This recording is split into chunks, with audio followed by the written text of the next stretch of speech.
And honestly, like when I said, let me teach the way I want to teach, my number one priority at all times was to have fun.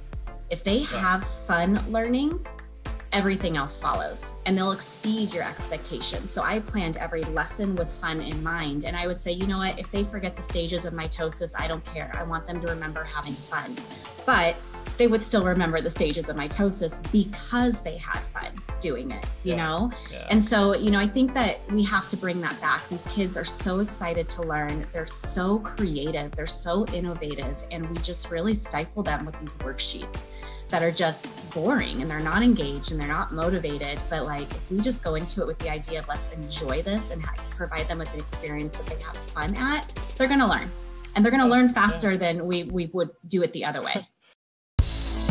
Heroes are an inspiring group of people. Every one of them, from the larger-than-life comic book heroes you see on the big silver screen, to everyday heroes that let us live the privileged lives we do. Every hero has a story to tell. From the doctor saving lives at your local hospital, to the war veteran down the street who risked his life for our freedom, to the police officers and the firefighters who risk their safety to ensure ours. Every hero is special and every story worth telling. But there is one class of heroes that I think is often ignored. The entrepreneur, the creator, the producer. The ones who look at the problems in this world and think to themselves, you know what, I can fix that. I can help people. I can make a difference. Then they go out and do exactly that by creating a new product or introducing a new service. Some go on to change the world. Others make a world of difference to their customers. Welcome to The Hero Show.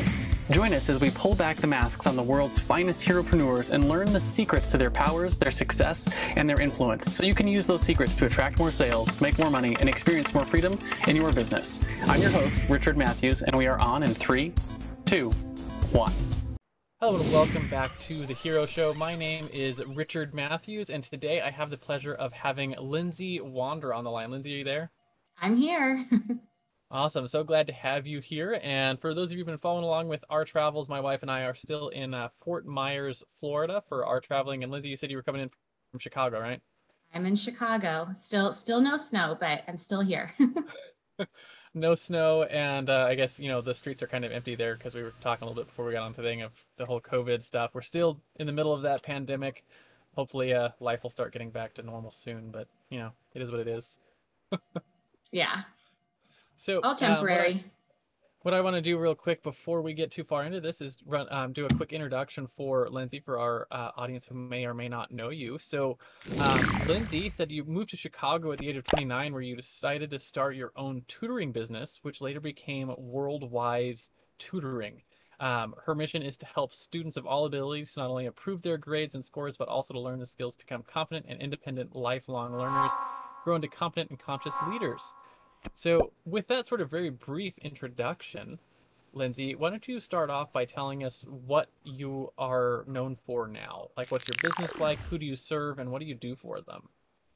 So I think what I'm known for, using my background with my own education experiences, and then as a teacher in the classroom and as a tutor, I've kind of done all of it. I understand that learning is more than just doing problems out of a book or, you know, doing a worksheet. And my goal with the company is to really equip our students with the mindset as well as the skill set so that they can be successful as adults.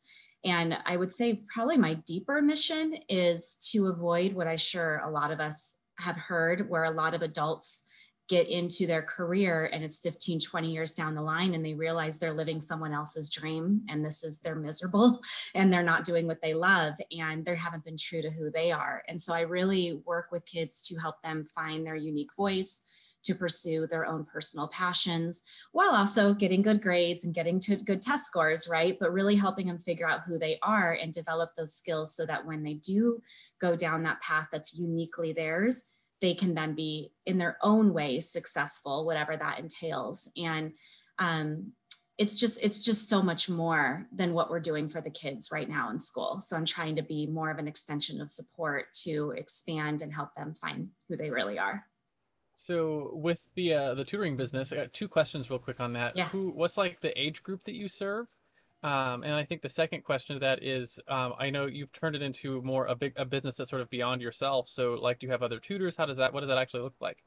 So I've always said all ages, all abilities, all subjects, and I'm being very much put to the test with the pandemic. I literally have students as young as 2. And I have students up in their 50s who are doing career changes.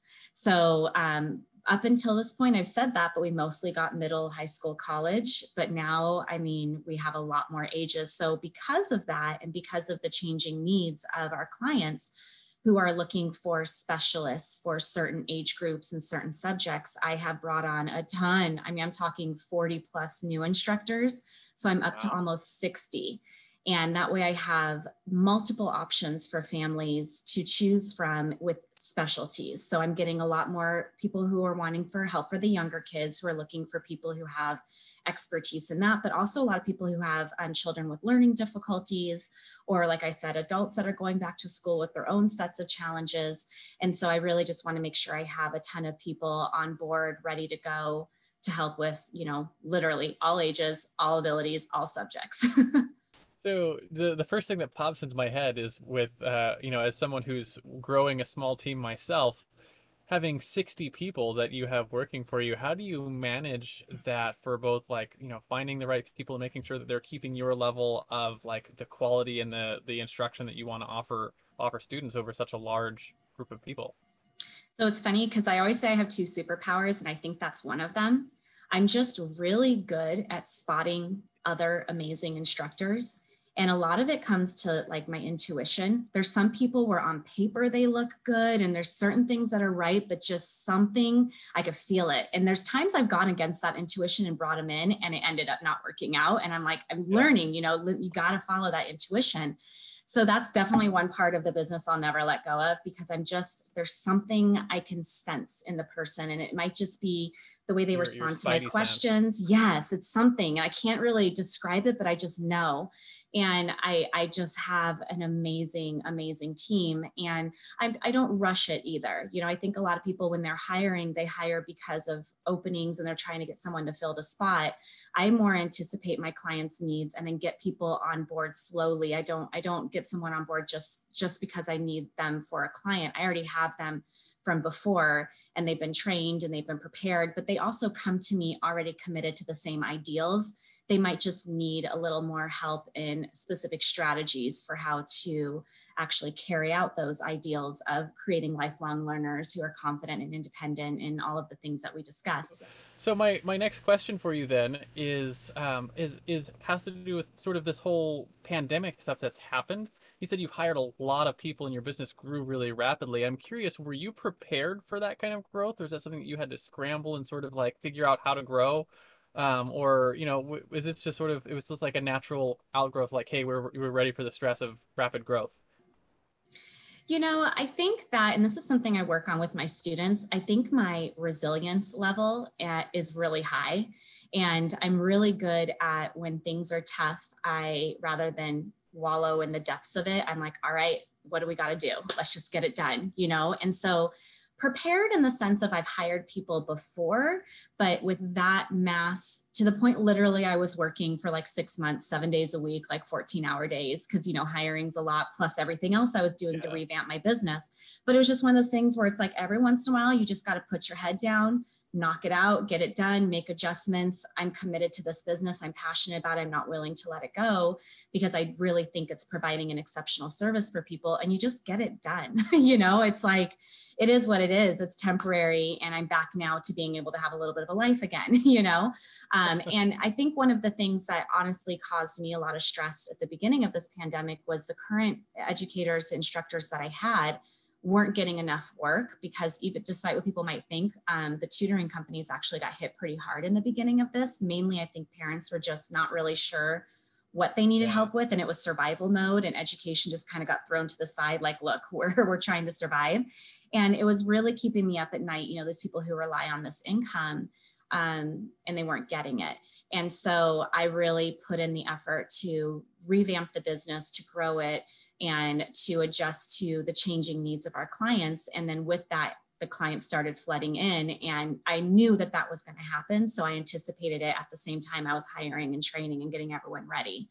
So for that mass of a growth, no. And in fact, I actually had it a goal of mine. I didn't want to get higher than like 15 in each city. And I think that was a lot of my own personal roadblocks. I have my own, I know you call them like your kryptonites. And I think there's certain things there that kind of have been a problem for me in the past. But then with this, I just said, you know what, sky's the limit. These kids need us. There's a spotlight in education right now. I have an amazing service, an amazing concept, and our kids are moving and shaking out there in the world right now. And I'm like, let's just go with it. Why am I holding myself back? So if anything, it was my own, issues before. That's such a cool story too, right? Because we've talked a lot over the last couple of months on this show with guests about how there's like two options when you get hit with something like a global pandemic, and this is like unlike anything we've seen in the past 100 years, right? Because it's like shut down the global economy to like ground it to a halt kind of thing. And you have two options there. One is you can just sit back and watch Netflix and watch it happen, or you can get to work, right? And you can start taking advantage of the opportunities that happen when the world changes. Absolutely. And I've seen both among people. You see some people and you're like, why not shake them? Like, do something. Like, why are you just sitting back? But yeah, it's just different personalities, I guess, and maybe your own passion about what you're doing. But like I said, I love this business and I know it's working. So I'm like, you know what, let's just do it. If I have to give up a little of my social life for a temporary amount of time, I'm going to do it, Yeah. It reminds me of one of the metaphors I use regularly is this whole they've got this what do they call it, the work-life balance, where it's like the legal scale where everyone's trying to get their work-life balance to like even out, and I've always hated that metaphor because it's just not reality. No. And like your story, it strikes me as being very it fits out well with the metaphor I use for work-life balance, is that it's more like a rubber band, where like sometimes you have to really stretch the rubber band.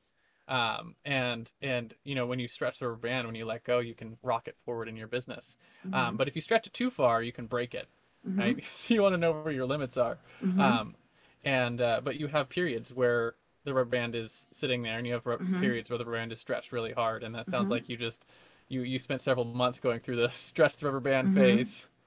And honestly, like the past 4 or 5 days, I had, family, concerns I had to put my attention towards, and business got put on the back burner for a little while.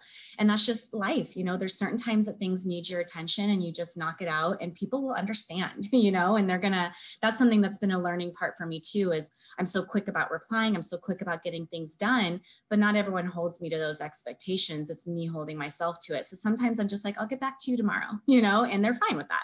Everyone is really understanding that, family is important right now, and that's okay. Sometimes the rubber band goes the other way, like you said. Absolutely. So my next question for you then is, after getting to sort of hear your what it is that you do, is to find out your origin story, right? So every good comic book hero has an origin story. It's the thing that made them into the hero they are today. And we want to hear that story. Were you bit by a radioactive spider that made you want to get into the tutoring business? Or, did you start in a job and eventually become an entrepreneur? Basically, we want to know where you came from. Man, I think I was bit by lots of radioactive spiders. I've had a lot of career changes throughout my life. And I think a lot of people, that's kind of the case. It's not a straight road where I just said as a kid, I want to be a tutoring business owner. I actually had a long, windy, bumpy road. I originally went to school for biomedical engineering. I had ideas that I was going to be building prosthetic arms that your mind could control. And I studied genetics and chemistry. Super cool, right? Until you get into the lab. And then it's like, yawn. And, it's super boring. And I couldn't stand it. The genetics lab for me just didn't work. I ended up switching my major to ecology. So I was out hiking in the forest. And then, so I ended up graduating with these degrees in biology, chemistry, and math. And I was like, what am I going to do with these? I want to travel the world. So I did internships all over the world in those fields so that I could test out the careers before I actually committed to them. So I did, research, I did grant writing, I did teaching, and it was the teaching that I fell in love with and went back to school for my teaching credentials. So, me who was originally going to be this engineer, now I'm going to be a teacher at low income schools and middle schools. A lot of people were shook by that. A lot of people were like, what are you doing? Until they saw me teach, and they're like, yeah, this is where you need to be. This is perfect for you. And honestly, I would probably still be doing that. I was tutoring on the side, but it wasn't really a goal of mine to have a tutoring business. I was happy as a classroom teacher. I loved my job, but it wasn't until I moved from California to Chicago and thought, I'll find a school that gave me the same freedom to teach.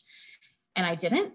And that's when I said, forget this. I'm done having these people. Sorry for anyone who's an administrator, but a lot of times you'll hear the complaints from teachers that there's a disconnect between administrators and teachers.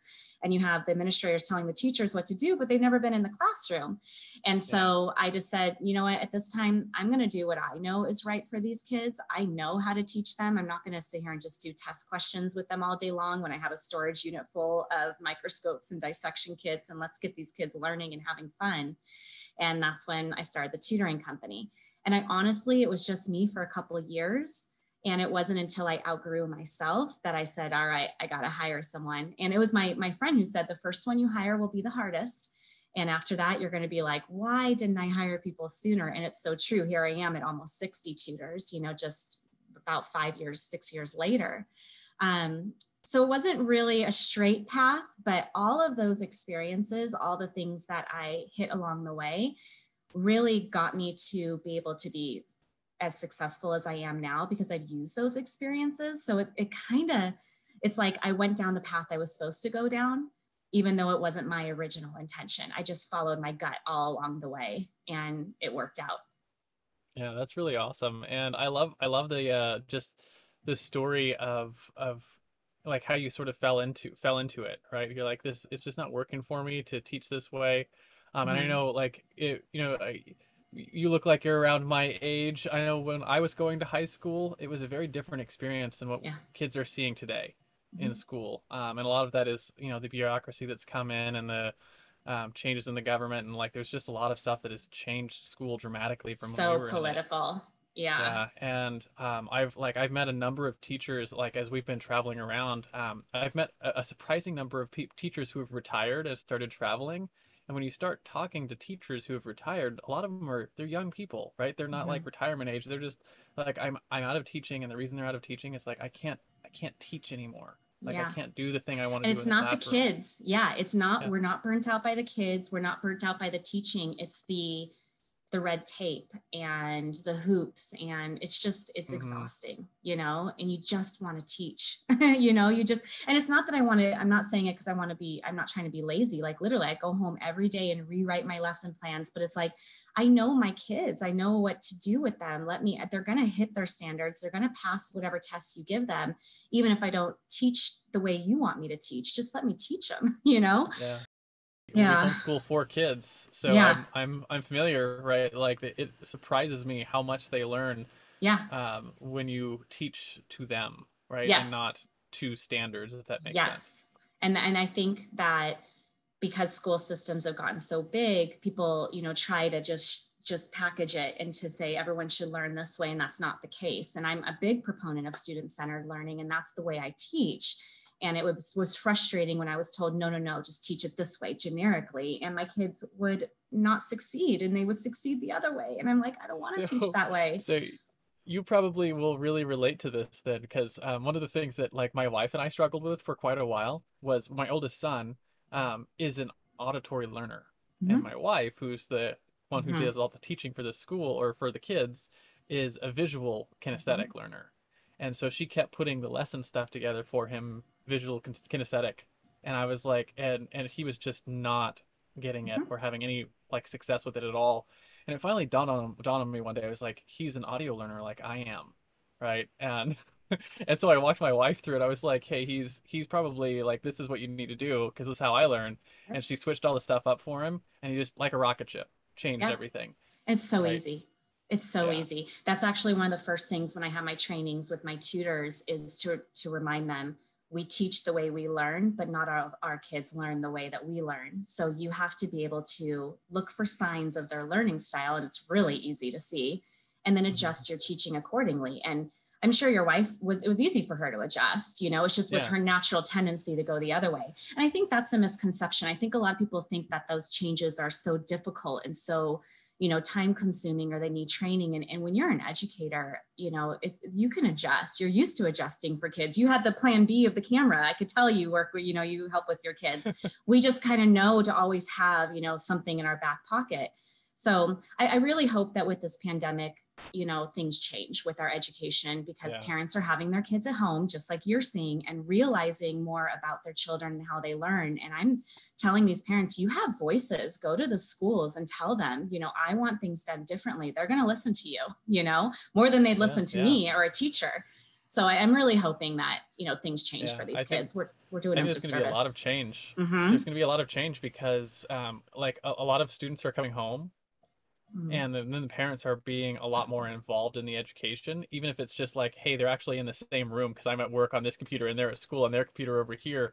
And they get to see the education happen in real time, and they're seeing the dissatisfaction, right? They're seeing the non-engagement, and they're saying like, hey, something like this is not going down the way I thought it was going down.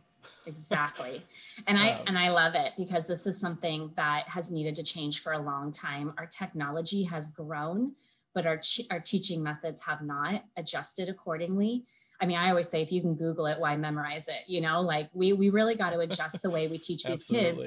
And even now they can't really do like multiple choice tests, because the kids can just Google the answers. So they're being forced to do like more project-based learning. Good. That's how we should have been doing it a long time ago. Yeah. So there's certain things that are changing. I'm happy to see it. Yeah. That's one of the things I tell my son all the time. I was like, don't memorize things you can look up. Right. Absolutely. Use your brain space for other things. Exactly. And like the skill you should have is the skill of how to find what you need. Exactly. Right? Whether that's a person or it's information or whatever. And be empowered to do that, and be able to advocate for yourself when you are still confused or can't find what you need, to say, I looked here, here, and here, and here, and I still can't. Like, that's a great skill set. And then to know when to ask for help. Yeah, exactly. And we just don't do that in the school system.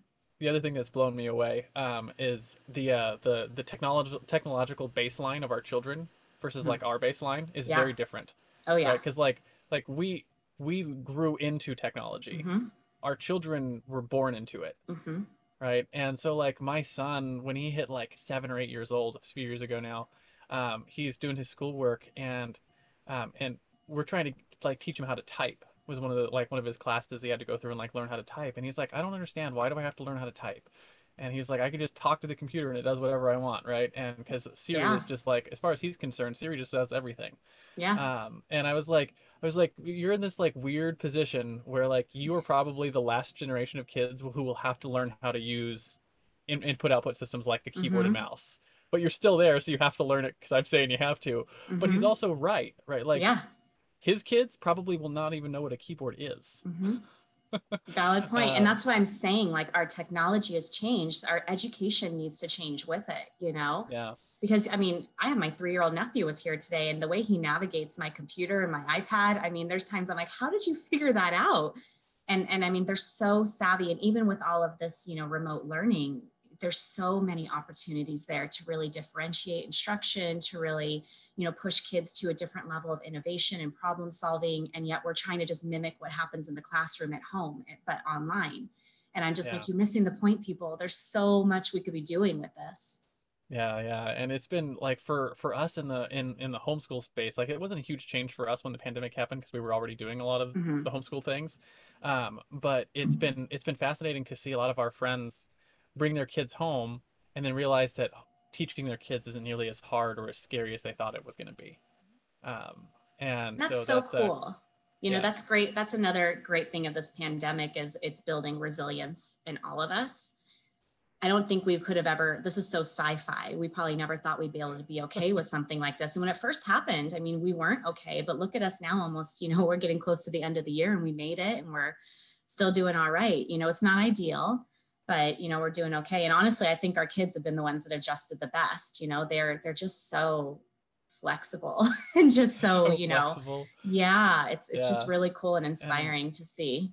And I've been really blown away by, like, if you look into some of the people who are innovating in the education space, on the things that you can do, things like Khan Academy, or like we have some like quick math stuff that our kids go through, and we have some other things that are like they're starting to integrate gamification into learning in really cool ways. Where like my son is going through a coding class right now where they've turned all the stuff, like I learned to code the hard way, Yeah. right? And my son's learning to code with like these cool code blocks. And he's getting all excited every day with like the new problem that he's solved in coding, and like he's learning if else statements and like all this stuff that's really complicated, like looping what do you call them, functions and whatnot in Yeah. coding. And I Mhm. was like, I was 30 before I even like could wrap my mind around this, and my son's doing high level coding stuff with some fancy technology.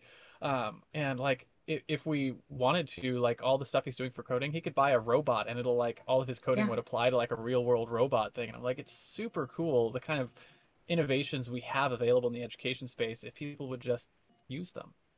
And honestly, like when I said, let me teach the way I want to teach, my number one priority at all times was to have fun. If they Yeah. have fun learning, everything else follows and they'll exceed your expectations. So I planned every lesson with fun in mind. And I would say, you know what, if they forget the stages of mitosis, I don't care. I want them to remember having fun.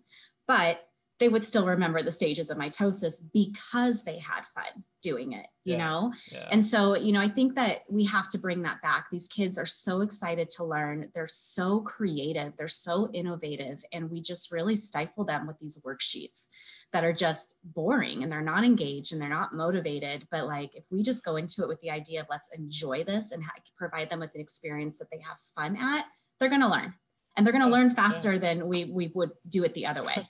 It blows me away too, right? Because Yeah. like my two oldest who are in school the most are they really love the curriculum and all the sort of stuff that we're putting them through, and it's fascinating to see them like light up and be excited and want to come and share Yeah. their stuff that they're learning with you, because you're like that's what you want to see. You want to see them Yep. like. I love it when my son gets up and interrupts me in the middle of work, be like, "I solved this problem with coding," Yeah. or whatever it is, or like Oh, he's doing something and that's with the science. confidence. Yeah. Yeah. And I can't remember what he's doing in science because like I'm not, I pay attention enough to like get what he's going, but I'm like, he's interrupted me, so I don't always know Yeah. Yeah. exactly Yeah. what he's Yeah. talking about. But anyways, he's always coming in like he's excited about his schoolwork, and that's the thing that I wish more people could see, Mhm. right? Because if your kids aren't excited about school, there's something wrong. Yeah. So And the thing is, if they get excited about learning and they feel confident, then they start becoming more independent and start taking more risks with their learning and trying new things and exploring new learning opportunities and becoming a lifelong learner, which is really the bottom line of my business. If you're a yeah, lifelong learner, sky's the limit for you. You could do anything because you're constantly learning and improving and growing. And that's really all comes down to, did you have fun when you were learning, yeah. is really what it is. And that whole the lifelong learning thing is like a prerequisite if you ever have like our audience, a lot of them are entrepreneurs, right? If you're trying to Yeah. raise children up to have that kind of skill set, right? It's that constant learning and the willingness to, as you said, take risks, right? Because entrepreneurs have a higher risk tolerance than other people, Mm-hmm. and a lot of that comes down to how you learned to learn. Mm-hmm. Absolutely. So It's cool. exciting So times. yeah, yeah. So Yeah. I want to talk a little bit about your superpowers then, right? Every iconic hero has a superpower, whether that's a fancy flying suit made by genius intellect or the ability to call down thunder from the sky. In the real world, heroes have what I call a zone of genius, which is either a skill or a set of skills that you are either born with or you developed over time that really help you to help the people in your life slay their villains, right? And, come out on top in their journeys. So with that sort of framing, what do you think your superpowers are? So I definitely think I have a strong sense of intuition, which then helps me with the power of being able to bring on amazing staff and people who are aligned with the vision of really helping our students to grow beyond what's happening in the classroom. But I also think another one of my superpowers is the ability to read people. And I don't know if it's something I was born with or something I developed from traveling. And I'm a huge proponent of traveling and stepping outside your comfort zone and really adapting to what's going on, because that ability to read people has really led me to be able to assess kids really quickly and accurately, and then provide them with what they need to go down a different path than they're going right now, because they're obviously needing some help. And I mean, that's became really evident as soon as I first started teaching. I had kids, they'd step into my classroom the very first day. And like one kid, I was like, this kid has Asperger's. Another kid, this kid is dyslexic, or, you know, whatever it might be. This kid has never learned how to read, and he's in 8th grade. How has he been pushed through all the way to 8th grade, never learned how to read? And I can see it instantly. Or if there's something else, you know, like there's a student who's just lacking motivation, what's the real reason for that? If they're lacking engagement, what's really causing that? So digging deeper than just treating the symptom, more kind of figuring out, well, what is actually causing that issue? And then diagnosing to be able to provide them the solution to, you know, be able to not just fix the symptom, but actually fix the root of the issue. And a lot of that just comes from being able to read them, to be able to kind of figure out what's going on. So I almost feel like those are two parts of the same like underlying Agreed. superpower, right? Where and I have something similar with the ability to read people, and like something like looking back over my life, I almost feel like the underlying superpower is something that you've born with, but the more you use it, the more it like the more attuned it becomes. So that's where like traveling and doing things like that really they sort of like bring clarity to things that you might not have known. And the more you do it and succeed at it, the more confident you become to use it next time. Yeah, and the more confident you become of your assessments of other people too. And I've noticed personally, the better you know someone, the easier they are to read. So like my wife, it bothers her. Not like really bothers her, but she's like, it's almost like you can, like I've got a billboard on my head and you can just read my thoughts. But the thing that sticks out for me there is that it's a skill that you have to put into practice and use.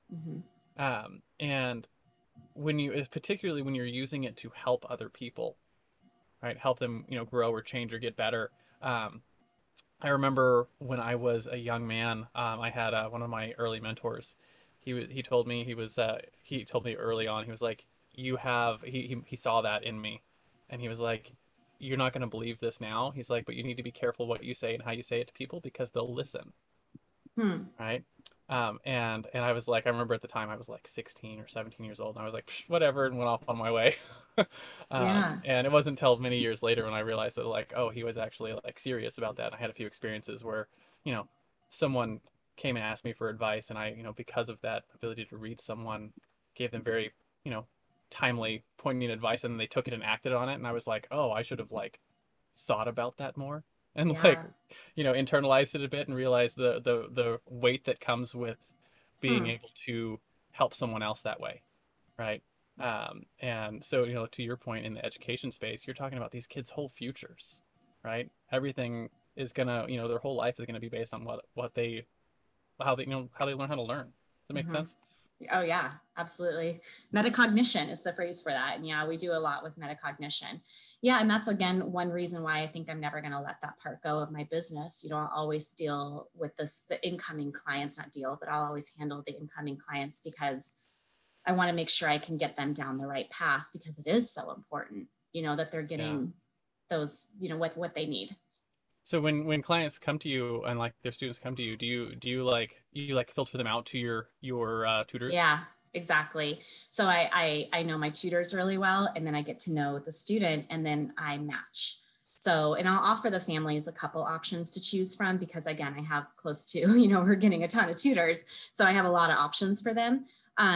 But I will narrow it down from the 60 to like the top 2 or 3 that I feel are a good match. And I always have like one, it's almost like a matchmaker. I always have one that I'm like, I'm pretty sure this is the best fit, and I really hope they pick that one. And they usually will, you know, but I'll give them a couple options, and they're all good options, or you're not going to lose. Yeah, that's really cool. So talk to me a little bit more about the you used a nice big vocabulary there where the metacognition. What does that mean? Thinking about how you think. So it's involving your learning style, kind of like what you were talking about earlier, being aware of your learning style, your dominant learning style, but then still being able to utilize strategies from other learning styles, because the world is a blend of all of them, honestly. It's also being able to evaluate your successes, your failures, and learn and grow from them. It does combine a lot of monitoring your your self-talk and your own thought processes along the way. So knowing when you're stuck, what's getting you stuck, knowing, you know, last time you got stuck, you got out of it this way, so you can utilize this method, or, you know, stress prevention techniques. I know I can do this when I'm feeling stressed or overwhelmed. So it's just being really aware of your emotions and your thoughts and your learning, and being able to analyze and address them rather than kind of have something external do it for you. So it's that introspection where you're actually like looking into your own mind and seeing what's there and what's actually happening. I have a fun essay I wrote about a year ago that was just it was like a walk through my mind kind of thing. Like, you know, like here's the room where I keep all my negative self-talk. Yeah. Right. And here's the room where I go and I need to have like the positive stuff. And you know, it was just a fun exercise for me of like particularly with negative self-talk, which is something that I know a lot of entrepreneurs struggle with, is like how do you deal with it like in your head, right? And for me, it helps to actually like put it into like a real world picture of like, hey, and for me, it's like I've got this dark room in the corner that's got cobwebs and there's a box in there, and I just take all the stuff I don't actually believe about myself, but it's still there trying to call to me, stick it in a box and put all in the locks on it. But like that stuff's not real, right? Absolutely. Well, you know, but it was interesting. You have to have a place for it because it's there, right? Yeah. It exists, and you have to acknowledge it and know where it fits in your mind. Exactly. And honestly, I think that that's been my biggest issue my whole life and growing as an entrepreneur, is that negative self-talk. And it hit me this year that most of the negative self-talk that I have, the things I say to myself, were actually things that were said to me when I was a child that I have internalized. And when that hit me, I was just like, okay, even more reason why we need to be doing what we do with these kids, because we're changing their inner dialogue and, you know, changing their thoughts. And it's funny, I've had students tell me, I hear you in my head when you're not there. And it's creepy, but it's cool because they start doing the things and asking themselves the questions that I ask when they're not there, but also praising themselves and readjusting their own thoughts of themselves and their image of themselves. And that's so important, because I really think if you don't replace that negative self-talk at its root, it's just going to always be there in that dark room, you know, nagging at you. And it's like, I see it so much for what it is now. And it drives me crazy. I'm like, I'll get a project done and I'm like, okay, final touches, you know, on my keyboard, and my final touches. And then this little voice in my head goes, that's not going to work. You know, you just wasted your time doing that. And I'm like, I hate that. So, you know, that's a big thing. And that's something we really work on with our kids, with that metacognition component. And it's hard too, right? Because like I know for me, it wasn't until I got into my 30s where I even started to become aware that that negative self-talk wasn't just 100% truth. Yeah. Right? Like it's I don't know what you just buy in as a younger person to whatever your mind is telling you. Not realizing that you can choose which stuff that's in your head is you accept. Right. And especially, I know me, because I really do try as much as I can to follow my intuition. I have to separate that. That's not intuition. That's not, you know, maybe back in the day in my childhood or whatever, you know, it might've been something as a protective measure, but it's not serving me anymore as an adult. You know, I know what's going to work for me and what's not. And if I'm doing it, it's going to work. And that stuff isn't helping me anymore. So that's something I've definitely been working on in 2020, is learning to identify it and see where it comes from and realize, like you said, it's not truth, and not to give it any power anymore. Lock it in that dark room, you know? So that actually, I think, makes a good transition for the next question, which is about your fatal flaw, right? So, you know, every Superman has their kryptonite, or, you know, every Wonder Woman has her bracelets of victory she can't remove without going mad. So you probably have a flaw that's held you back in your business, something you've struggled with. Maybe like for me, it was perfectionism. You know, and I would not want to ship things because I wanted to tweak them just a little bit more. I could make it a little bit better because, you know, that negative self-talk in my head was telling me it wasn't good enough yet. Or lack of self-care, which in my case led to letting my clients walk all over me and not actually having, you know, good appropriate boundaries to let me, you know, get that whole work-life balance thing going. But I think more important than the flaw is how have you worked to rectify it over the years so that it's not making as much of an impact on your business. And hopefully sharing will help our listeners learn a little bit from you. So I think, you know, they're probably tied together, but I I think my biggest flaw or setback in a way is myself and my own setting limitations for myself. I think I've had it, and I know we talked about this before, I always had it in my mind that business owners were greedy and entrepreneurs were just about getting the money and they didn't care about their customers. And when I did end up starting a business, I just said, I don't want to grow too big. I don't want to lose touch with my clients. I don't want to lose touch with my tutors. Like, I still want to have my hands in certain things, and not a control thing. I'm happy to just, hand things off to people. You want to do my payroll, do it. But it's more of like, this is what I know I'm good at. And I don't want to get so big that I can't do it well anymore, because then what's the point of having the business? And it really wasn't until recently that I realized I can be a business owner, I can be successful, and I can still be true to my original mission of starting this business, which wasn't to start a business, it was to help other people. And honestly, I think that's true of most business owners. They had, a mission or something they wanted to help others, and it turned into a business. Nobody says, I want to do payroll and manage people. Like, that's not, something that's super fun for them, that the reason they went into the business. And so that's been something I've realized is I can still do what I set out to do and grow and help even more people, not only the students, but their families. We bring a lot of peace to their families, because I've had one mom say, you guys are cheaper than therapy, and it's like, yeah. And she was like, we're keeping you for as long as we want to, because it's just brought peace to the whole family. But then also creating jobs for people, where a lot of the instructors I have, this is their second job, and this is where they find their joy and their reward, and they find their meaning in life. And it's just so great to be able to bring that happiness to so many people and still have success beyond just the money side of it. Like, everyone is succeeding in their own way, and the ripple effect of that. So I think it's been my own self-talk, my own holding myself back, because I didn't want to be that person, or I didn't want to put too much into something that didn't work.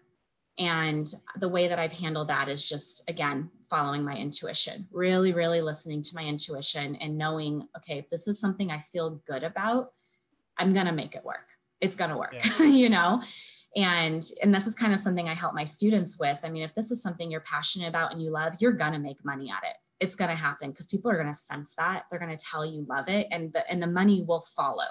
But if you go into it with money as your only, mission, then people are going to sense that too. Yeah. And it's an interesting thing, right? I know we mentioned before we got on and started recording that, like, that's actually the purpose of this show, right? And it goes back to that self-talk that we embed into kids, we imbue into them, whether we mean it or not. And one of the ones that we have frequently in our culture is that entrepreneurs are the villain, right? And so many entrepreneurs like yourself or myself or people that I talk to all the time, they're like, I got into business, and the thing that I had to get over was this idea that profit is bad, that sales is bad, that like growing a business is a negative thing, not realizing that, like, in a capitalist society, you're talking about equal exchange of value, right? Mm-hmm. That like the only reason that, and it's voluntary, the only reason a business grows is because you're providing a value to them that they want, right? That's greater to them than what they give you in return. Mm-hmm. So it's a fascinating thing, and I wish more people understood that, because then they'd be freed, so to speak, to give their value to the world. Right. And to your point, that ripple effect, your business does more good for more people the bigger it grows. Mm-hmm. Right. And like that was more people in a positive way. Yeah, that was a mind blow for me to realize that, because I thought it would be the opposite. Yeah. And so it's so simple when you say it. I'm like, yeah, duh. But it took me years to get to the point to realize that, Yeah, and it's a hard thing, right? Because it's that internal self-talk that you just believe it, because that's what was put in when you were a kid. So anyways, yeah, I appreciate that and totally feel you there. So my next question for you then is your common enemy. And so every superhero has what I call an arch nemesis. It's a thing that they constantly have to fight against in their world. In the world of business, it takes on many forms, but we generally put this in the context of your clients, right? So your students, your parents, I assume you would consider the parents the clients, right? Mm-hmm. So what's a mindset or a flaw that you're constantly having to fight to overcome in order to get them the results that they want to see, right, with their kids and their growth and stuff like that? Well, one of the things, it's changing now with the pandemic, which I'm happy about, but I think that we've been so focused on grades and test scores. And so I have a lot of parents who come to me just because their kid has a bad grade in a class or isn't getting a score that they want. And that's fine. I bring them on and I give, do what we need to do. But I realize there's more to it than just the grades and the test scores. And we provide them services accordingly, even though the parents aren't asking for that. So we work on their confidence and their metacognition and their executive functions, even though the parents aren't asking for it. I understand that that's what they need. So I really think we need to change our perception of intelligence and success. And it's not always the kids that are getting the A's and are getting the high scores are necessarily the ones that are going to be successful. And that even goes along with, attending college. I help kids with their college applications. Everyone wants to go to these big name Ivy Leagues. And it's kind of like, your education is what you make of it. You don't have to go to this big school. I didn't go to a big school and I've gotten every job I've applied for, because of my experiences and what I bring to the table. And so it's really just changing. I think people want to put these labels and these nice things on their resume, their grades and their tests and their degrees. And there's just so much more to that in the real world. And we know that as adults, but yet we're still holding our children to these standards of what they need to do, to get those lines on their resume. I also think a lot of the kids we have, the traditional system isn't working for them. And they might have a diagnosis like, Asperger's, autism, or ADHD. But when we work with them and we let them be who they are and shape our teaching to them, what comes out of these kids is incredible. And they're the ones who are going to go change the world. They're the ones who, if we give them the power and we give them the pathway, they're the ones who are going to come up with the next best thing and be out there, making the improvements in our society. And so I think, these diagnoses should not be seen as a downfall. It's just more of a sign that they're not matching with their traditional system. We need to change the way that we teach to them because they are intelligent and they are capable. It's our system that isn't working. It's not the kids. So just a quick sort of like side note on that. Yeah. Have you ever read Ender's Shadow by Orson Scott Card? It sounds super familiar. I read every day, so it's hard for me to remember the names. So Ender's Game is probably one of the I've read that. That's like one of the most successful sci-fi novels of all time. He sells out of prints every single year and has since it was released in 1978. Anyway, so it's like fantastic book, but he's got a whole world that's around those characters. Okay. And if you remember Bean, who follows Ender through that book, he's got a whole series of books that are just about his story. And you find out his history, the reason why he's small and he's got such an incredible amount of intelligence for his age and his size is because of this, this fictional thing called Anton's Key, which is essentially it's an unlock in the brain that it's like the dichotomy of like the reason our brain is limited is because of like how big it's allowed to get. Okay. Right. And so they unlocked this key in Bean. And so he never stops growing, right? Mm-hmm. And so he actually becomes a giant in his story, and dies because of that, because his body gets too big for himself. But because of that, it also completely unlocked his mental capacity, right? Mm-hmm. And so it just strikes me as like a lot of the diagnoses you see for like autism and Asperger's, they're kind of like that fictional Anton's Key. Something has been turned, where like maybe they don't have full access to the stuff that you might consider normal. But something else has been unlocked, right? There's brilliance there if you can figure out how to stoke that flame. Yeah. And it's totally possible. And we can actually work with those kids and still bring them into the classroom and they can be successful. It's not that we have to constantly, adjust for them. We can give them strategies so they can, be successful in that classroom, but still give them a place where they can free and let their mind go. And it's incredible what these kids, and it's related and it's on topic, but man, I mean, the stuff, sometimes they'll say, you know, I came up with a different algorithm for this. And they'll like bust out this. I had a kid who came up with an algorithm for a Rubik's Cube, for example.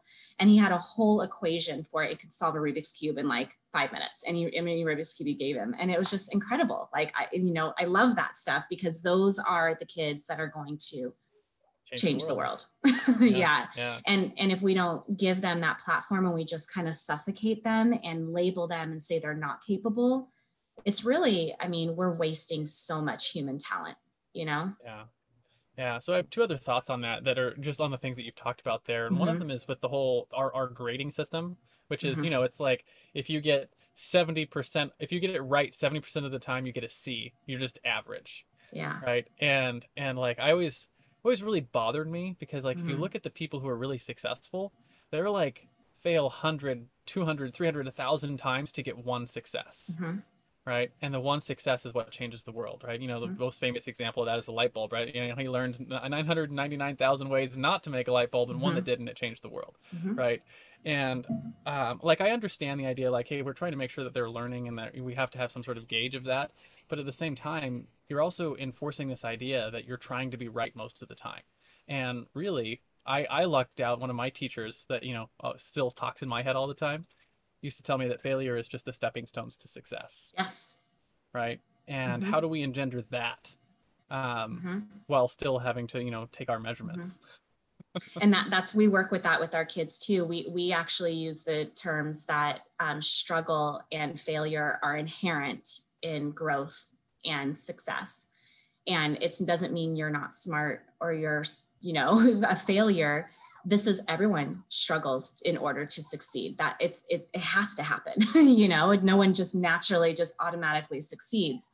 So we really work with our kids. We model it for them. We talk about our own struggles and successes, but we also use those failures as learning opportunities. So we don't just say, oh, you failed this test, let's talk about it. What was the problem? What could be better next time? Or, you know, having them set goals. If they reach the goal, we discuss what led you to reach the goal. But if you didn't reach that goal, why not? You know, what led you to not reach that goal?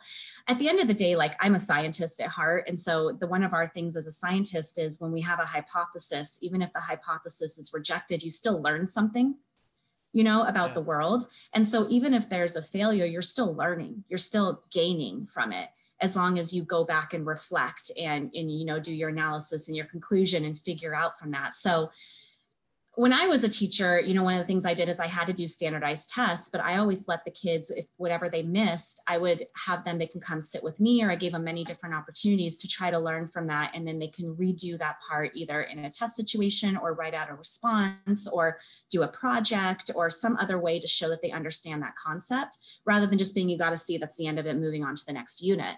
Because that's completely fails the purpose of an assessment in the first place. Assessments, and in my company, we use assessments to see what we need to reteach, and to give an opportunity for the kids to evaluate their learning on it. So if they miss a question before, because we give homework to them and we prep them for standardized tests, if they miss a question, we ask the kids to look over it on their own first, look at the answer, we give them the answers, and look at their work and try to figure out where they went wrong on their own. That's that metacognition. And we teach them how to do this. And if they still can't understand it, okay, now we're going to help explain it to them, because that's something we need to teach them. That's on me, not on you. That's where we failed at teaching, not where you failed at understanding. Exactly. And then we're going to give you another assessment to make sure you understood it. It's not busy work. It's just to help it. And we explain this to our kids. You know, this is to help us understand if you got it. You know, practice helps, you know, get things to be, I always say practice, practice, practice, perform. You know, you got to practice it. And then if you still don't understand it, all right, we got to teach it a different way. Like, it doesn't mean you're not smart. It's like that idea that there's a difference between making a mistake and not understanding something. And it sounds like your process is like, hey, did you just make a mistake here that you could go back and correct? Exactly. Or do you actually not understand it? And that's a failure on us for not teaching you properly. And a lot of the kids they have this term, they always say, oh, it was a stupid mistake. And I squash that super fast too, because we don't say stupid mistakes. It was not even careless mistake. It was just a mistake. That's okay. Yeah. You know, you made a mistake, you caught it. Yeah. And you caught it, and you learned, you found your own mistake. Celebration, you know, that you caught your own mistake is a success in itself. And so there's just so many little things, little terms you can change, the way we talk to our kids, the opportunities we provide for them, that really changes their inner dialogue, really sets them up for a growth mindset, and just changes their whole perspective on learning in life. And it's so easy to do while we're teaching calculus, while we're prepping them for the ACT. It's just so simple to do it. Yeah, one of the things that like I had this really fun moment a couple of months ago with my son. He's been really into the Pokemon trading card game, which is a strategy game with cards. And there's a lot of planning and strategy involved in actually playing the game. And he got like I don't like I play the game at a pretty high level with him. So I don't ever like go easy on him. And Yeah. so like every time we do a battle in this game, at the end of the game, he would generally lose, and we would go over like, okay, where's the strategy, and like where did you fail, where did you have the problem, and he would have all of these like we would adjust his deck and adjust his strategy and adjust things so we could deal with what I was giving to him. And then like it was constant like little improvements till he got to the point where he could, honest to goodness, beat me, right? Yeah. And like the first time that he got to the end of the game and he won. And he was like, "Oh my gosh, I won! I can't believe I won!" And we sat down. I was like, "Okay, now what did you learn from winning?" And he was like, "I don't have anything to like go over. Like I don't have." And I was like, "So what? You remember what I was telling you? I was telling you, you learn more from your mistakes than you do from your successes." And like the light bulb went off in his head, and he was like, "Oh my goodness, I need to lose more so I can learn to get really, really good." Good job, Dad. I love that story. That's a great story. Yeah, and for like I felt like it was a big win for me because I was like, I saw the light bulb go off where he was like, oh man, like I see, like he saw firsthand that he legitimately learns more when he doesn't succeed than when he does. And it's Pokemon cards, but he got that lesson for life now, and that's awesome. So anyways, I was pretty excited about that personally, but it's that same like thought process where you're going through and teaching them that, hey, like failure is not, it's not a character definition, right? It's just an event that happens, and you can use them as stepping stones to move forward and to get better and to get stronger and to get, to become a better person. Absolutely. So, cool. Well, then the flip side of your common enemy is your driving force, right? So just like Spider-Man fights to save New York, or Batman fights to save Gotham, or Google fights to index and categorize all the world's information, what is it that you fight for in your business? I would say, I didn't really realize this until recently, but I feel like I'm trying to be the adult that I kind of wish I had as a kid, and, provide That's kids a cool way with, to think about it. The adult that they a lot of us kind of wish we had as a kid, be the person you wish you had as a kid, really, is the way it was said to me. And I was like, yeah, that's exactly what it is. Because it really was through my own self-exploration that I realized it was a lot of my own, the teachers who, I was kind of a problem when I was a kid. And, if you ask my mom, she said it was just, I was too smart and I was bored. I was bored with everyone else and frustrated with that they weren't getting it fast enough. And so I would act out. And I had teachers in my life that saw through that and really sat with me on the side to give me that extra stimulation, whether it was after school or, during class. And those are the ones I remember. And it wasn't, again, until now I'm reflecting back as a teacher, like what led me down this path. And I really do think that it was them that inspired me to do the same for other people, to really, it's hard. And I know a lot of the parents listening probably already do this for their kids, but it's hard when you're a parent, and you're trying to discipline and do all this other stuff to also, be, this like, person that your kids look up to for, education and inspiration. And so I like being that extra person to support the families and to be someone else that the kids can get guidance from. Even, and then there's some cases where the parents don't have necessarily that skill set. And so we are that person for those kids. So it really is just about giving them the support they need as kids so that they can grow into like truly, truly happy adults, because they had someone rooting for them as a kid, teaching them those valuable lessons like you did with your son, helping them figure out who they are as people and, be able to guide them down a path that's totally their own, and be your age or my age and be truly, truly happy with their job. And I think that that's truly my driving force. Yeah, that's really cool. And it reminds me of the couple of teachers in my life that I had Hmm. who were that for me. And I think Yeah. probably everyone has those people in their mind. And for me, it was like the first one was was my seventh grade, I think it was seventh grade anyways, history teacher. Mm. And I remember he had assigned us a writing assignment on writing something about Indians. I don't remember exactly what it was, like the California Indians that lived in the area we were at, and we had to write a paper on it. And um, I turn in the paper, we come back, and come back a couple days later, and they go hand all the papers out, and he didn't hand me back mine. Uh, and he was like, "I want you to see me after class." And I like freaked out. I was like, "Oh God!" It was so bad that like he's not even gonna hand it back to me. And so I went in after class, and he was like, I've already worked this out with your parents." He's like, "But I want to have you after class for some extra tutoring." He's like, "Because you don't write at a seventh grade level." He's like, "You write at like a Mm. college level." And Hmm. he was like, "So if I gave you back your paper, like I graded it at a college level for you."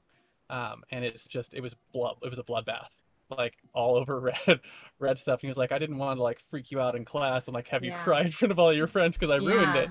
Yeah. But he's like, "You can be held to a higher standard because of some skills that you have, and I want to help you with that."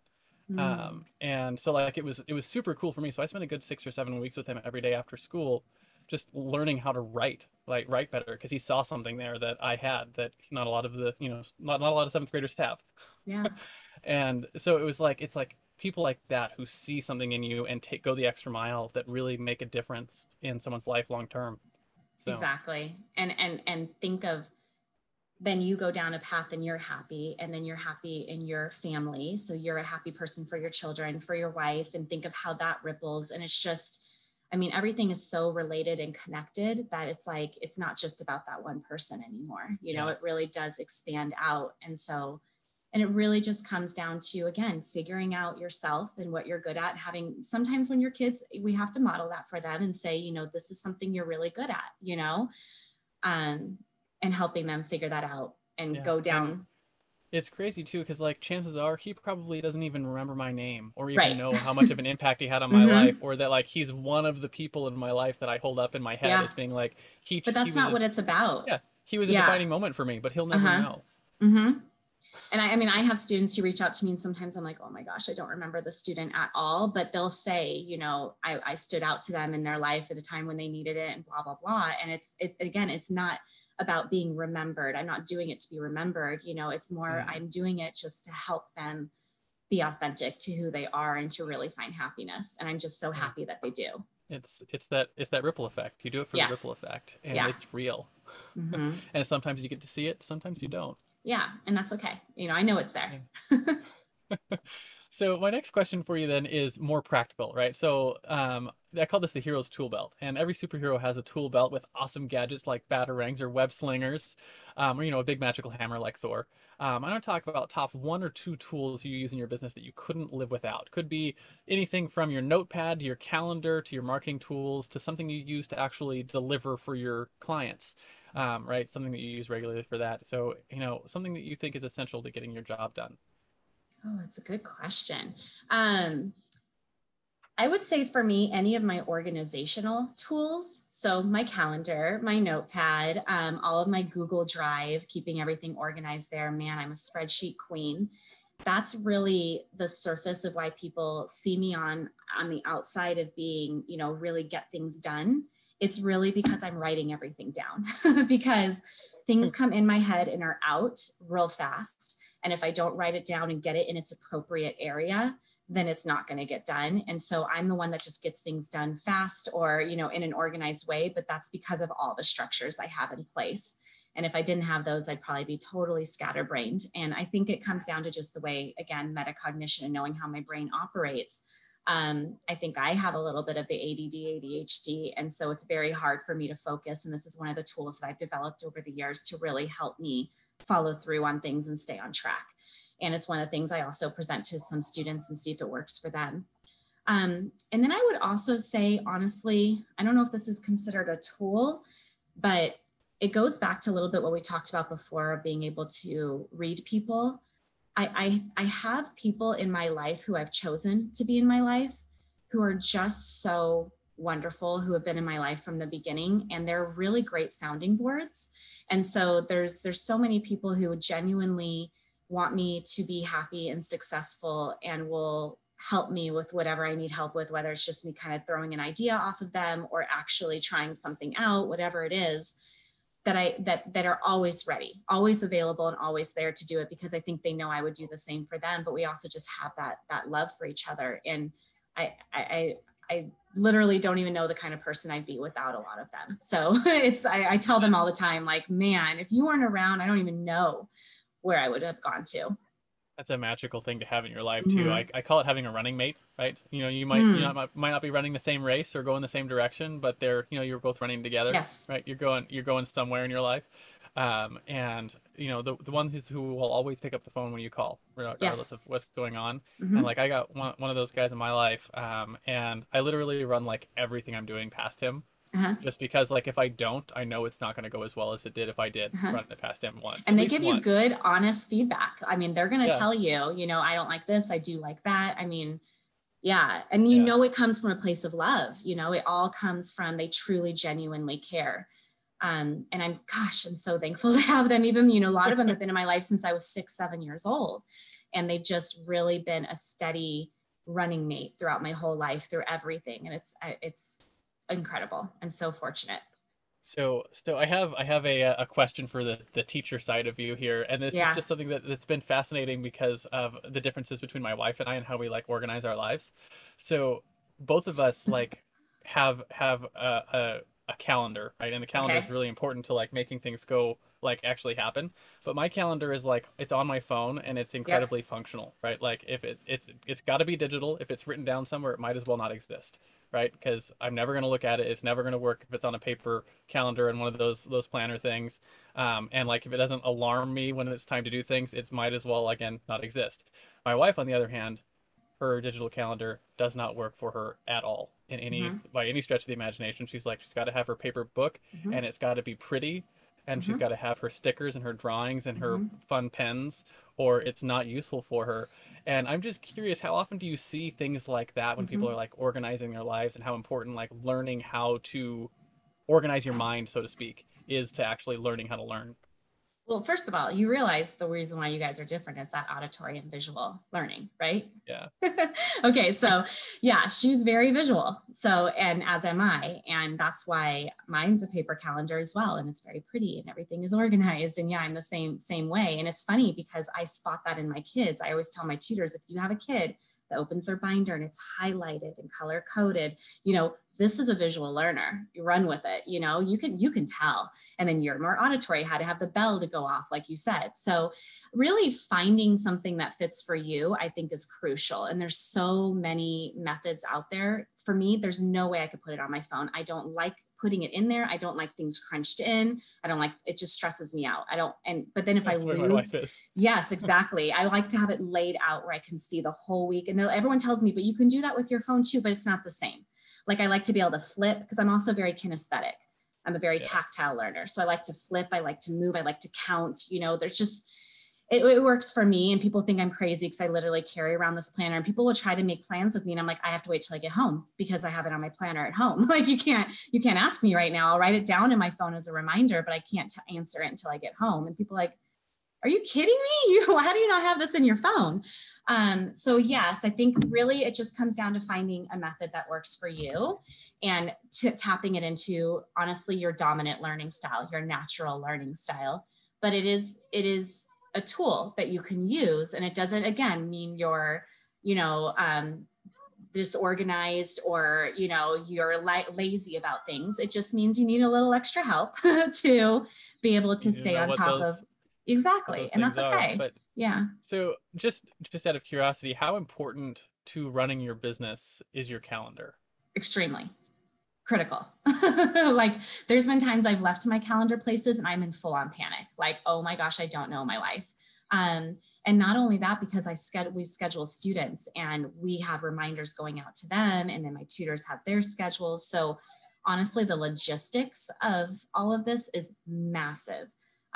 But the weird thing is, I don't really have things planned out more than like a couple weeks in advance. So as organized as I am, I'm not super far in advance. And maybe that's because I know I got to be flexible and I adjust, Yeah. So I know this week, I literally have my week planned out to the minute for this week, but if you ask me next week, it's still in flux.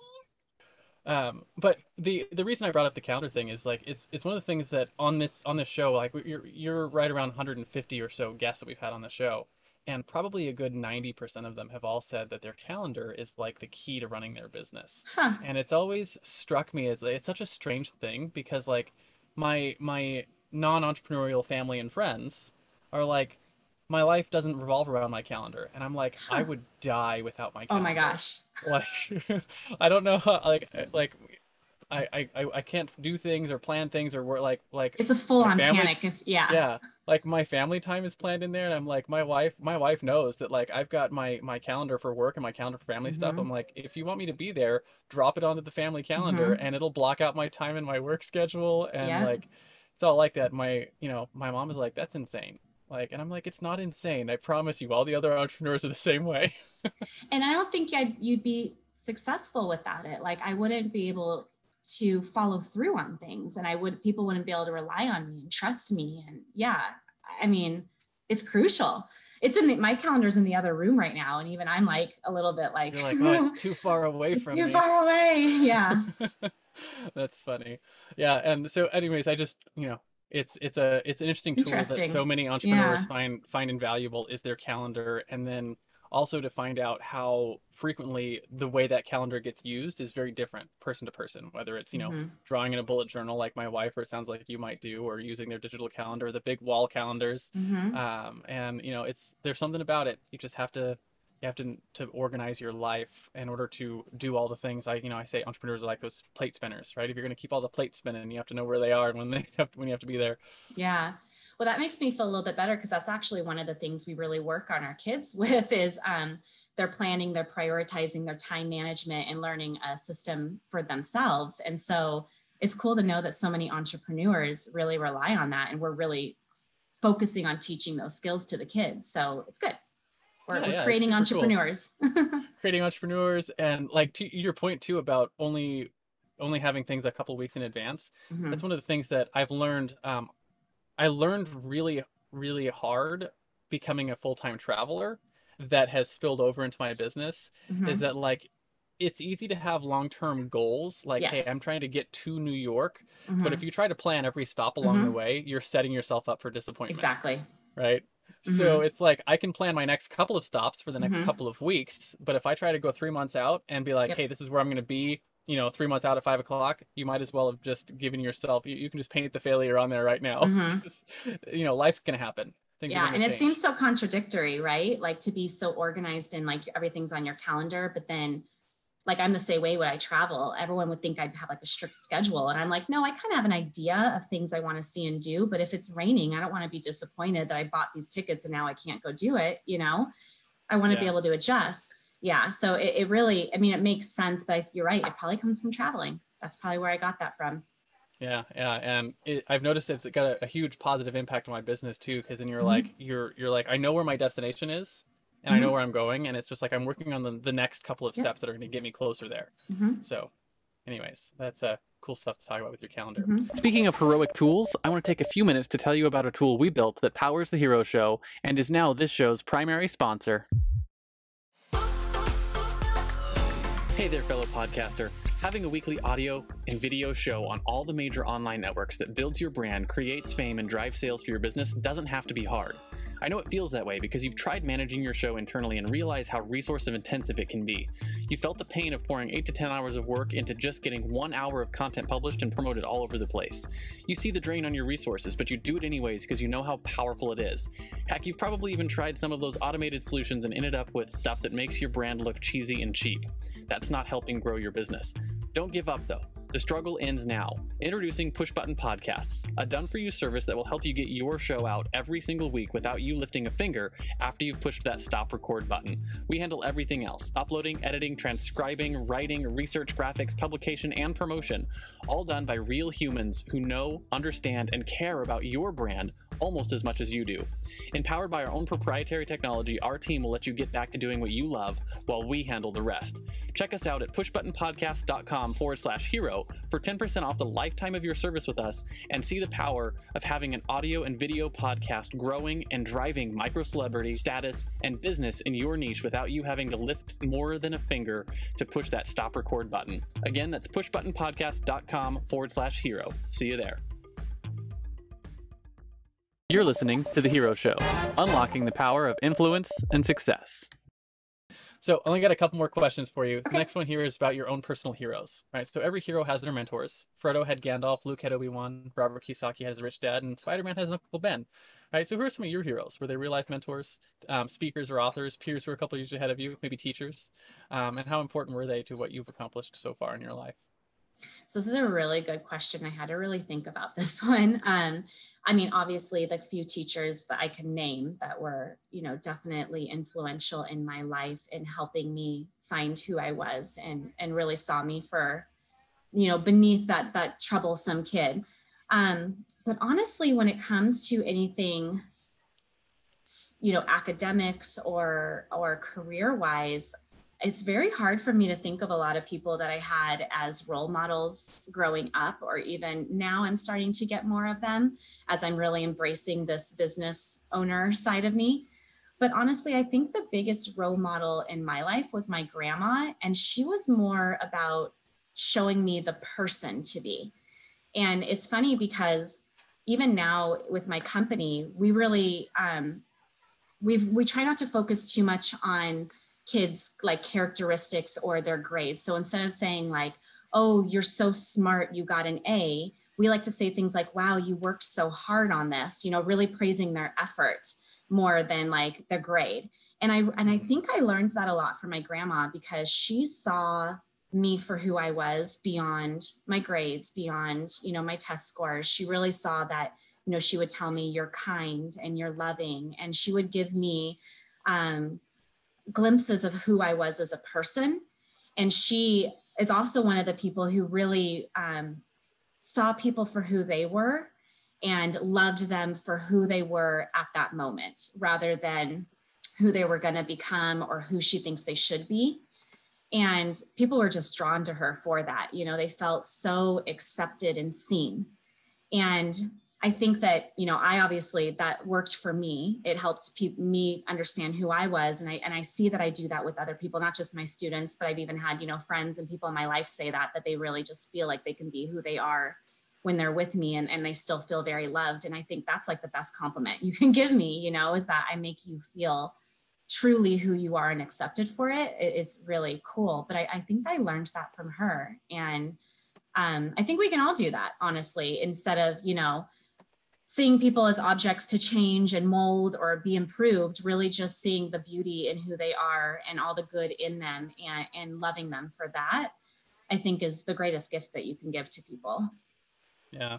I wonder if there's something about being a grandma that just makes that like a thing, because I learned like the same lesson from my grandmother, who's she's passed away now. Mm-hmm. But I remember it so vividly, a number of occasions where she showed me that who I was and who I was to her was more important than anything else in the world. Yes.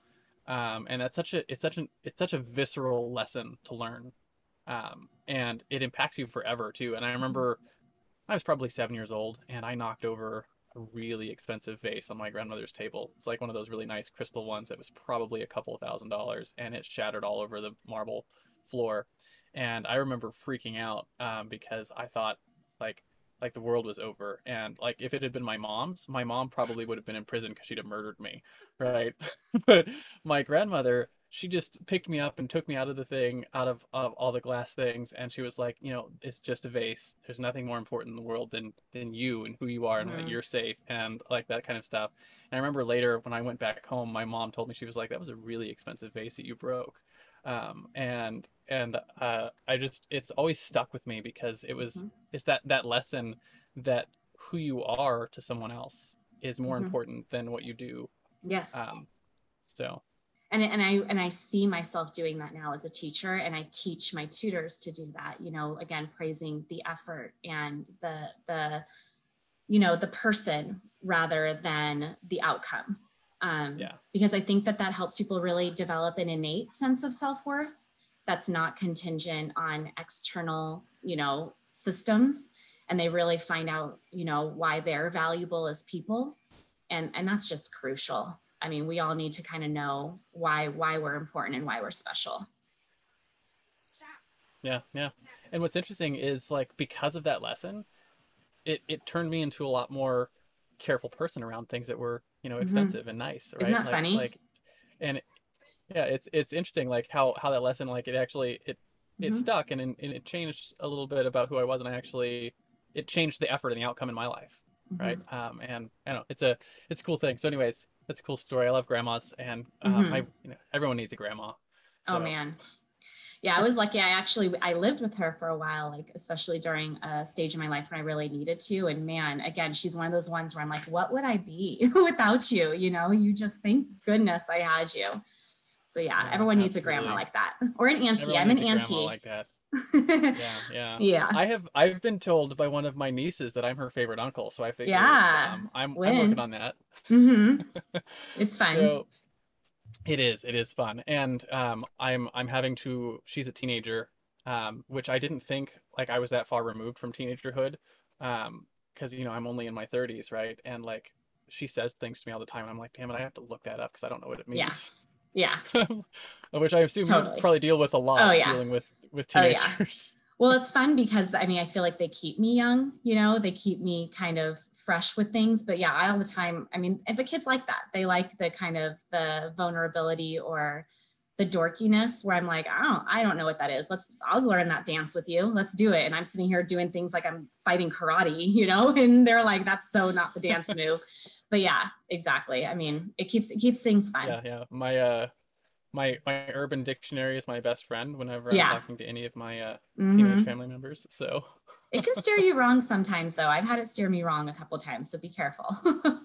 Okay, well, I'll keep that in mind. Okay. Okay, so one of my last question here for you is about your guiding principles. All right, and it's one of the things that makes heroes heroic is that they live by a code. Right? For instance, Batman never kills his enemies. He only brings them to Arkham Asylum. So as we wrap up the interview, and I talk about top 1 or 2 principles that you use regularly in your life, maybe something you wish you had known when you first started out on your own hero's journey. Honestly, I know I've said it a couple times already, but I cannot say it enough, is really trust your intuition. I think that's a major lesson that all of us need, because we all have it. And I think some of us have suppressed it, but man, it's super powerful. You might call it a gut feeling or, whatever it is, but really, like, truly, truly trust that. And if something doesn't feel right, don't do it. And if something gets you excited and, you're still thinking about it days later, then that means you need to go for it. So kind of my advice to people is always, like, when they're deliberating on something, I'm like, well, what makes you feel, what kind of makes you, like, sigh out? That's the one you need to go for. I probably say that's my biggest one. And then the other is, let me think how to say this. When I made career changes, I had a lot of people who were projecting some negativity onto me about it. And I realized that a lot of people have their own fears and their own worries because of things in their own life. And I was able to separate that and realize that they were kind of projecting their own issues onto me, and it had nothing to do with me. So also knowing which people to trust and to turn to, and which people to know they're still coming from a place of love because they are worried about you, but it really has nothing to do with you. It's their own kind of issues. And being able to separate the two and know which one is the one that is going to lead you down the right path, and which one is the one that's just going to feed into that negative self-talk. That's been a really powerful lesson for me too, not only to forgive the people who kind of were naysayers in the beginning, but also to know how to take advice for what it is and know which advice is helpful and which advice really has nothing to do with me. Yeah. That's an interesting thing, right? And I remember I was lucky enough that I had a particular book put in my hand when I was a young entrepreneur, young kid. that talked specifically about how to take advice from people. Mm-hmm. And the reality is, like, people will, like, everyone will give you advice, Whether you ask for it or not. whether you ask for it or not, and Yeah. whether or not they're qualified to give you advice in that Mm-hmm. area. Mm-hmm. And it was one of the things that he said was, like, you need to look at the results the person has in that particular area, Mm-hmm. right? And just because they're a great parent doesn't mean they're a great accountant, Mm-hmm. right? And or it doesn't mean that they're a great, spiritual leader or whatever, right? So you might take parenting advice from someone here, but you might not take their same advice on business and other things. And I remember learning that at a young age, and it's been incredibly valuable to learn how to judge the advice that comes in, because it's always going to come in, and then, like, secondary to that, learning how to seek out the people who Yes. have the result that you want, so you can get Mm-hmm. advice that fits for the thing that you need. And being And willing to be vulnerable and ask for help when needed too. That's been a yeah, big one for me, because it almost comes off like a weakness. And then you're like in debt to people. And I never wanted to come off as either of those, but realizing that when you're asking the right person, that's not how it is at all. yeah, They're happy to help, and they don't see you as weak. They're just there to help you be a better, better whatever you need help with. hmm yeah. And you realize how often, and it's interesting too, because it's the people who have results in an area are not the ones who are going to vilify you for asking for help in that area. Right.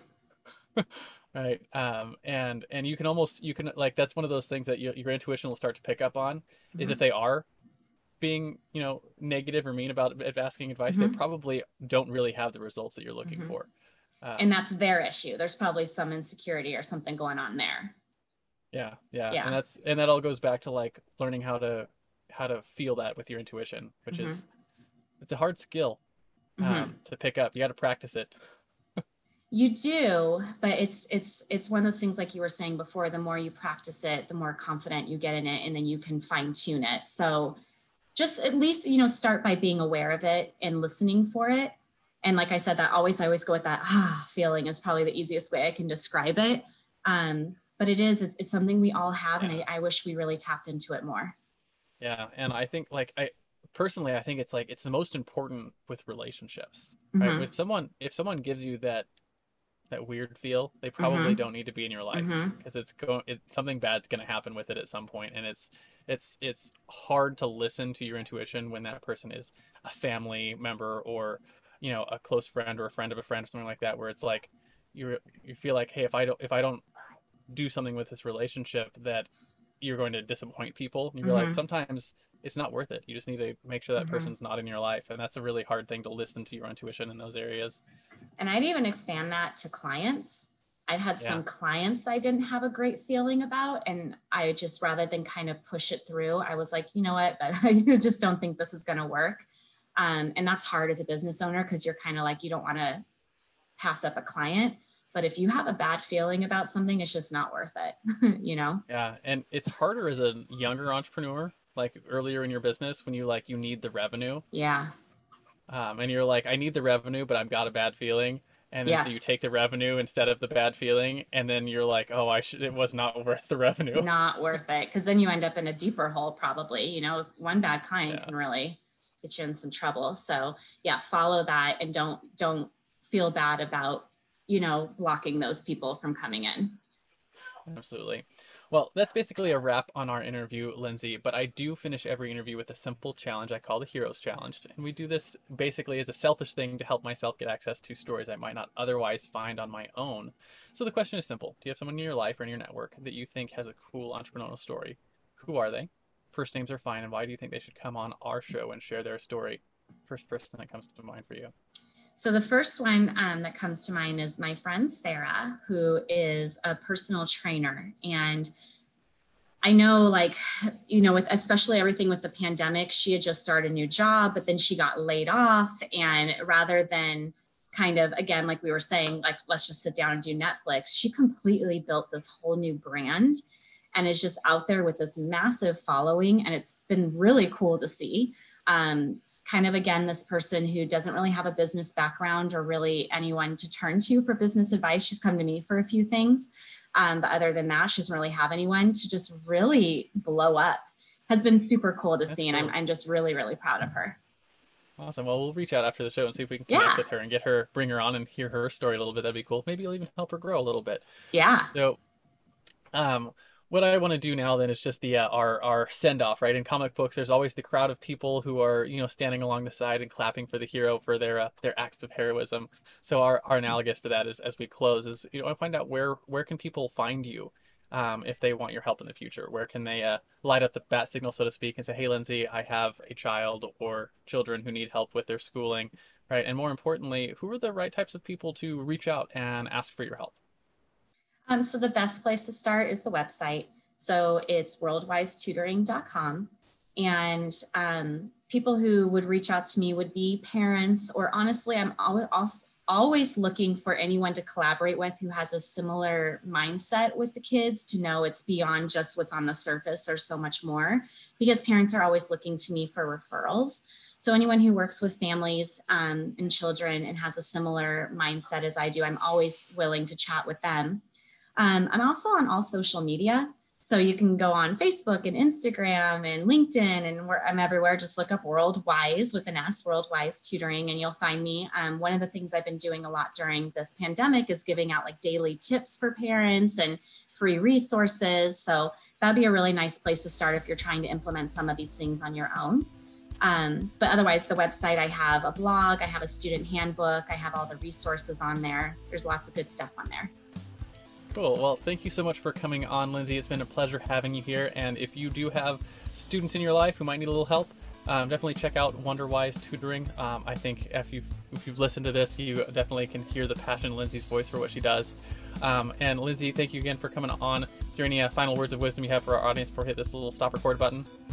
It's easy to do. Be the adult that you wish you had when you were a kid. And it's easy to do for our kids. Awesome. Thank you very much, Lindsey.